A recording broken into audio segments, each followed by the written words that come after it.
Hey guys, welcome back to my channel. For those who watched my last video, welcome back to my gingerbread house tutorial. This video is all about the decorating.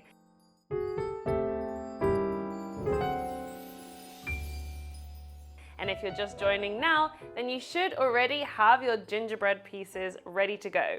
Whether you made them yourself or bought them, no judgment, I've also done that in the past. But if you do want to make them, then head to my last tutorial and I show you exactly how to make your gingerbread dough. But this is all about the decorating. And I'm going to use royal icing to decorate. I love decorating a gingerbread house. I just totally get transfixed in what I'm doing, and I never really know exactly how it's going to turn out, but that's part of the fun, and I just enjoy the process. So to make the royal icing is really simple. I've got 400 grams of powdered sugar in my mixer bowl, and to that I'm going to add 2 fresh egg whites. So you can use ready pasteurized egg whites if you want, but I know that these eggs are certified and you can eat them raw for those wondering. Now what I'm going to do is just put this straight onto the mix with a whisk attachment and whisk it up for 5 minutes, and what will happen, it will form a lovely thick royal icing consistency. So I'm going to start off slow. On speed number 1, just so all the powder gets mixed in. And turn up the speed high for about 2 minutes. So after that's been mixing for a couple of minutes, you get this beautiful thick white consistency. Now when you're building a gingerbread house, you need at least 2 consistencies. One is the cement, so the thicker royal icing to hold it all together, and then the other one is the decorating consistency, which is a little bit looser. And then I'm going to do an extra consistency, and you'll see why in a minute.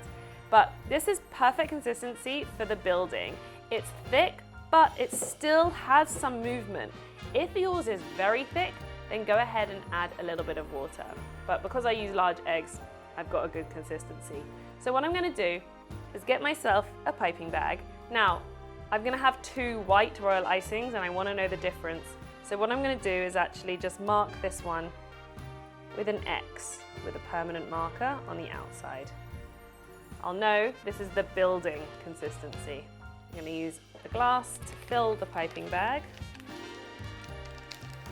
You don't need a piping tip for this. And then I'm going to add about 2 tablespoons of this thick royal icing.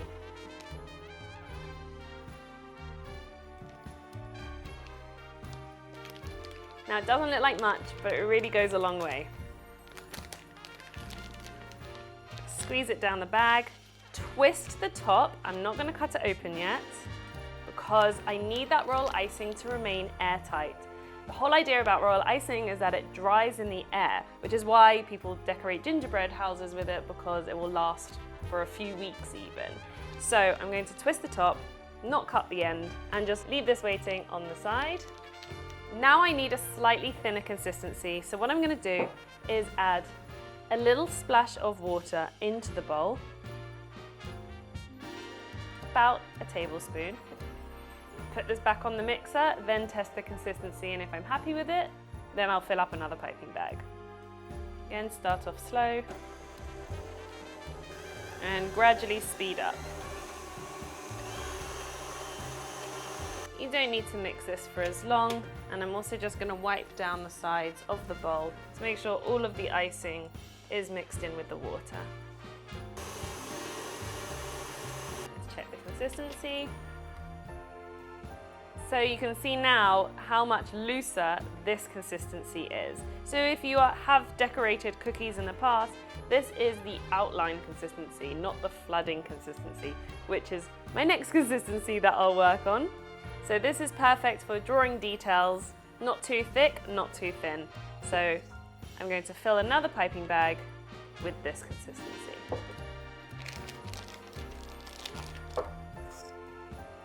And I'm going to put in a little bit more than I did for the other bag, because I'm going to be using more of this one. But a little goes a long way.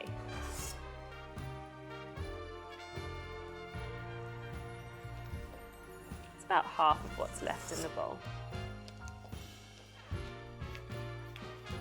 Again, twist the top leave it on the side. So my flooding consistency is going to be pink. I once made a pink gingerbread house and I never did the tutorial of it, and I keep thinking of it every year. Should I do it? Should I not? And so this year I've decided to do the pink one again. So I need a much looser consistency than this, and of course some pink food coloring. So I'm going to go in with just a small drop of the coloring. So I want to keep it nice and pastel. And then another tablespoon of water. And from experience, if you add too much water at this stage, it doesn't matter, it just takes longer to dry out. So back onto the mixer.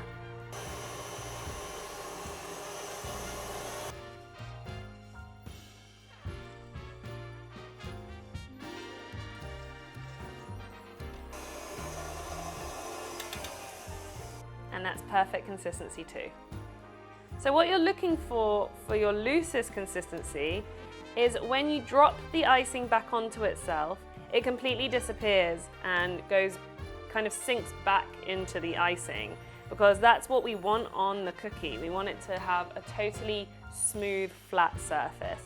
So this looks perfect, and I'm really happy with the color too. So I'm going to fill 1 or 2 piping bags with this, and then that's the icing done.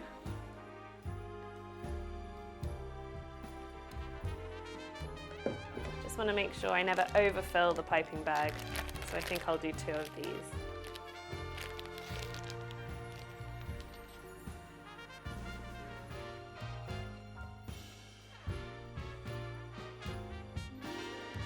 So it's time to start decorating the gingerbread pieces. Now the thickest royal icing we don't need yet. This is to build the gingerbread house. Now some people do build it first and then decorate, but I just find it easier to decorate on flat surfaces, then leave them to dry and then do the building later on.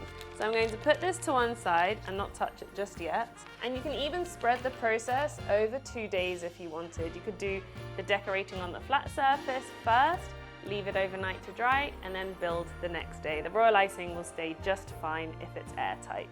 So what I'm going to do first is do an outline on the pieces that I want to flood with the pink. So flooding means that I'm going to fill the whole surface with the pink. Then I'm going to leave it to completely dry, then finish off with final details using more white. So I do want to start off with the white because I need a border to encase the looser filling, otherwise it can just fall over the edge. So I've got my other white royal icing here, and I'm just going to cut the very tip of the piping bag. I want a really small opening because I want some fine details. Then I'm going to start piping. So I'm going to start with one of the walls, and with a steady hand go around the outside, keeping the pressure the same as I pipe. Now a lot of this will be hidden, so don't worry if the lines aren't totally straight. There's lots more decoration to come. Then around the windows.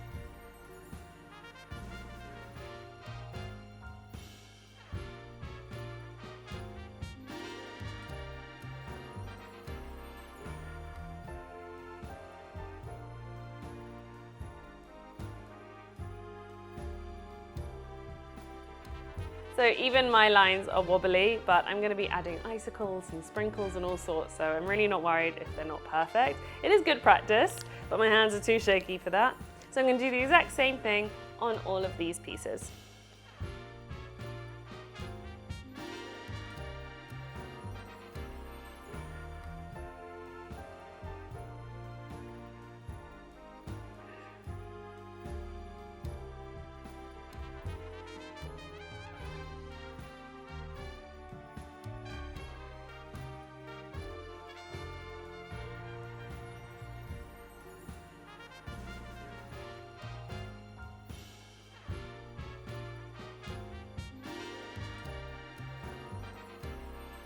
So all the pieces are outlined, and you can see I've hardly used any of the white, so I told you a little goes a long way.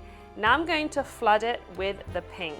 So of course the pink is looser, and I'm just going to cut the hole a little bit bigger, and I'm going to pipe it onto the surface of each piece and spread it out using a little bit of the piping bag, and also I have a toothpick to get into some sharp corners. Now, this is the only time in baking I sit down because it's quite a long process. I like to take my time, enjoy it, and it hurts my back a bit when I'm bending over. So I'm gonna sit down and flood.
Right, so I just had enough for all the big pieces to cover them in pink, and you can see what the white did was kind of protect the edges, and like I said, you can hardly see the white, so it really doesn't matter if that wasn't straight.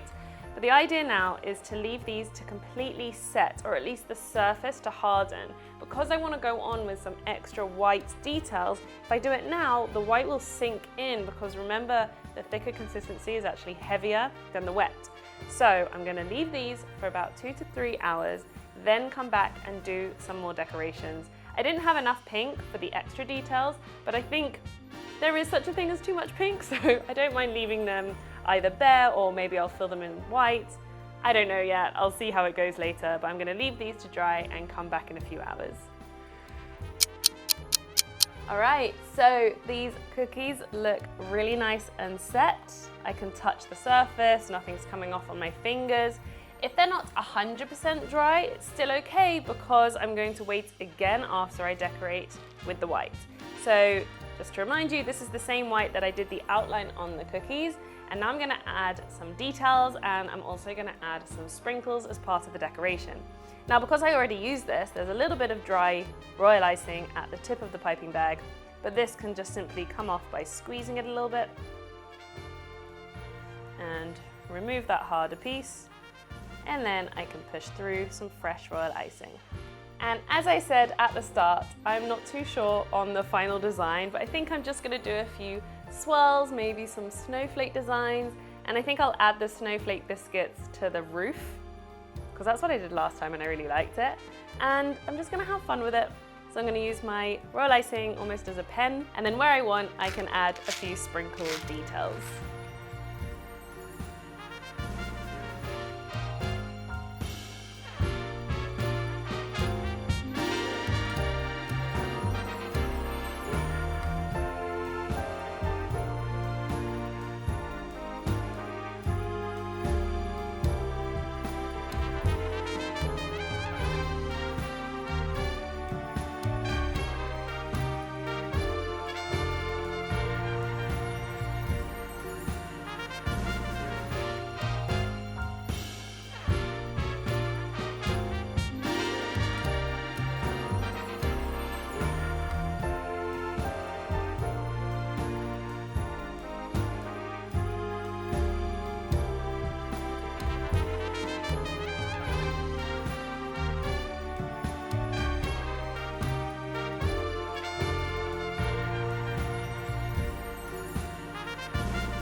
All right, so all the line work is done. My wrist really feels it, and Look, you can see how little royal icing you use. Again, this is just an example of how you can decorate it. You don't have to do pink. You can leave it gingerbread based like I did with the little reindeer here, but I just kind of get lost and get into the zone and just draw away. So this now needs to rest again for all the white to harden. You probably could get away with building it now, but just in case your finger slips, you're gonna ruin all the work you've just done. So I'm gonna leave this to set for another couple of hours, and then I can finally get building. Right, so it has been a few hours now since I decorated these gingerbread pieces. You can tell because my kitchen is much darker. So now is the time to build it. So now I can use the thickest royal icing, which I made first, and I've cut a larger hole at the end because I do want a generous amount going onto each piece that I'm going to stick. So what you will need is something for your house to go on, whether it's a chopping board or I've got a cake board here. You also need something that will hold certain pieces in place. So I use a jar, and you'll see why when I get building. It is optional, but you can put a tea light in the middle of your gingerbread houses. If your house has a window, you can light it from the outside if you've got one of those long matches. But I'm gonna show you how pretty it looks when a light comes from the inside. Some people do this with fairy lights or electric lights, totally up to you, and it's also optional. So let's get building. So what I'm gonna start with is one of the end pieces. So I'm going with the more solid piece. So not the one with the window and the door cut out. So it's the end piece with the pointed roof. And I'm going to use my cement royal icing and pipe along the very bottom of the gingerbread piece. So you can see I'm applying a generous amount here. I do want the piece to stick down. And I'm going to place it as far back on the board as possible. So the reason why I like starting with the back piece is because I could put it as far back as possible and then potentially put things around the front of the house rather than the back. Now, because I need my hands, what I'm going to do now is place the jar in front of the piece like this, just for it to rest. It doesn't matter that it's not completely straight, it's not going to harden that quickly, but we do want it upright. And I'm going to take my first wool piece. Now, I'm going to pipe along the very bottom of this wool piece, like so. And then I'm going to pipe along the shorter edge. And this shorter edge is going to match up with the wool that's already there. So you can carefully place it at a right angle against the wall. Hopefully it should match up. So I'm going to press downwards and in. Now once you have these two pieces, they kind of hold up each other, so you don't need the jar anymore. And it should be at a right angle, and I'm going to do the exact same thing with the other wool. So along the bottom edge,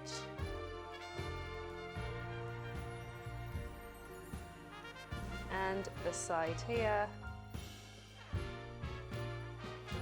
and place that again at a right angle.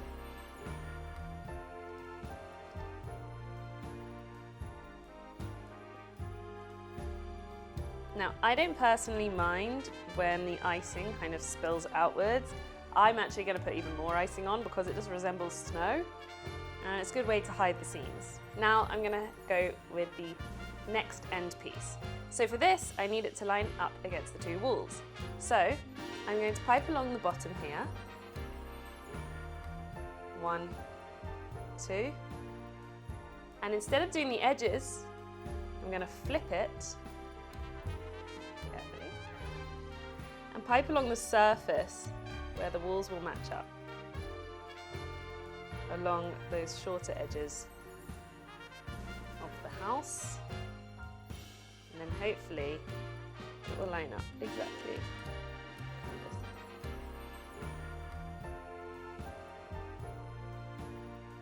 So satisfying.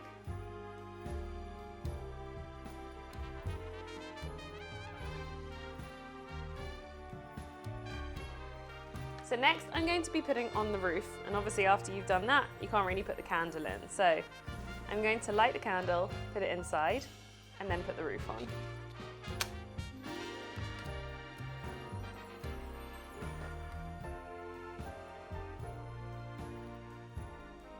Place it in the middle. Now I can place the roofs on. So for the roof, I'm going to pipe along the pointed edges of each end of the house.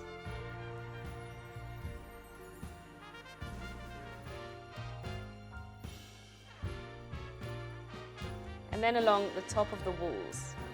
You need as much support as possible.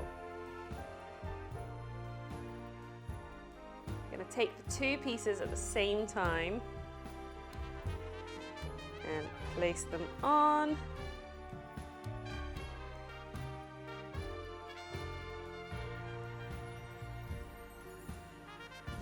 Making sure they're even, and hold.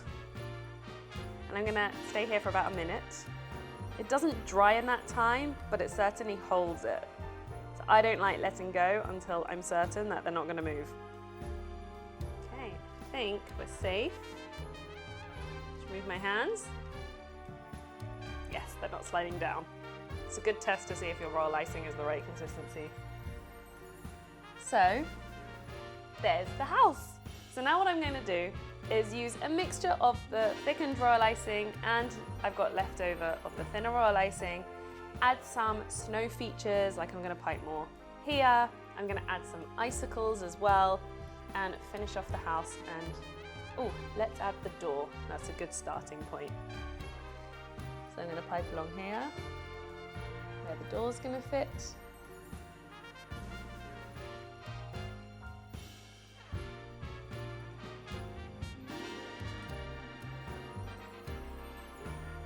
Place it half open.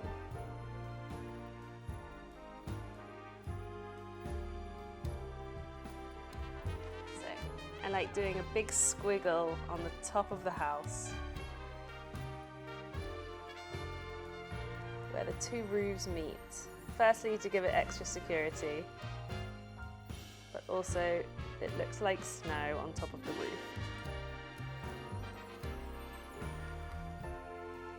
And to add to the snowy effect, I'm going to sprinkle some desiccated coconut on the top.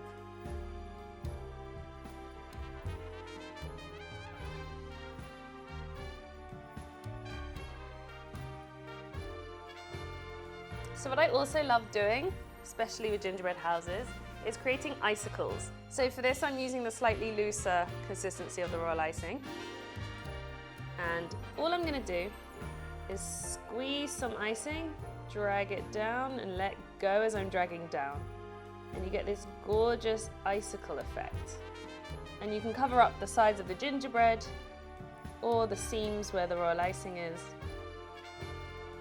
And some can be longer, some can be shorter. I just really love this detail.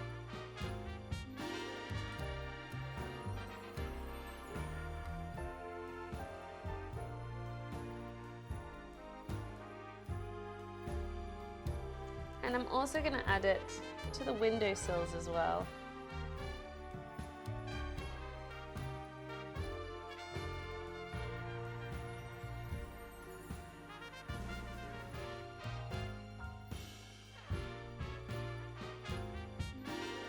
So the last thing I'm going to add is snow.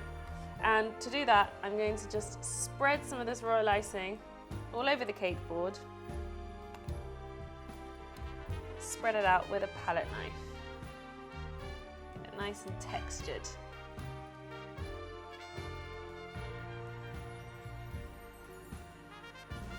Give it a bit of texture, like almost dabbing the palette knife on the surface. And then sprinkle more coconut. I could probably decorate this forever. So I think that's a good sign to stop there. It looks really amazing. It's very magical, mystical. Of course, I'm going to top it with edible glitter and then see what it looks like with the lights off. But first, I forgot about Mr. Reindeer. I think I'll just prop him up on the side of the house here.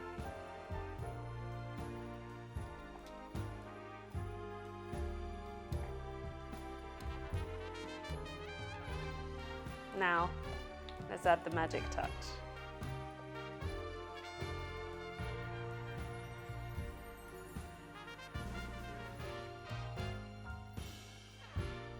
Well, super happy with that. That is gonna sit proudly on my shelf for the next month or so, I guess. And then I'll see if I wanna eat it in a month's time.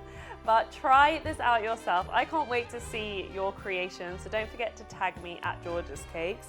And just before I wrap up, I really want to see what this looks like with the lights off. So should we turn them down? Let's see how that candle shines through.